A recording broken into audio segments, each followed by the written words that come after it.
Shalom, hem arribat a la lectura de Vairà, que és la segona lectura del llibre d'Èxode, el llibre de Shemot, i s'introdueix un nou element, un element d'un efecte dramàtic indiscutible, que són les plagues que afecten a Egipte d'una manera terrible, amb molta destrucció i molta mort.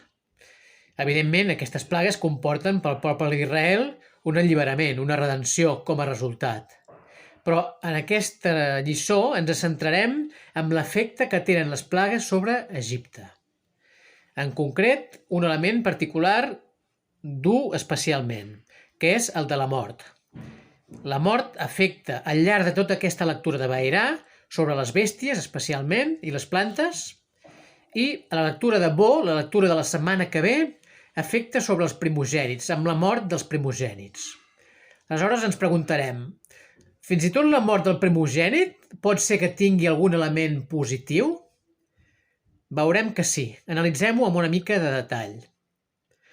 La societat egípcia, ens podem imaginar, era altament disfuncional internament. Això és així, ens ho podem imaginar, de les societats que estan basades en l'opressió i en una visió del món enclaustrada i reduïda a un cicle que no té sortida, que no dona possibilitat de les coses connectades amb el sobrenatural de manera sana, sinó que són societats malaltes essencialment des del punt de vista filosòfic i moral. I per tant les relacions personals de ben segur que estaven afectades per aquestes malvestats. I en particular podem suposar que hi havia enveges entre familiars, hi havia odis, hi havia ressentiments, de nivell molt greu. Doncs bé, la mort del primogènit tenia un efecte molt positiu sobre aquestes conseqüències negatives.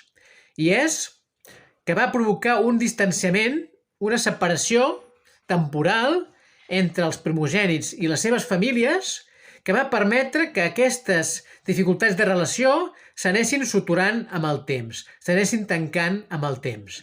I d'aquesta manera, eventualment, en el paradís, quan es retrobessin les ànimes d'aquestes persones, estarien ja netes d'aquests ressentiments.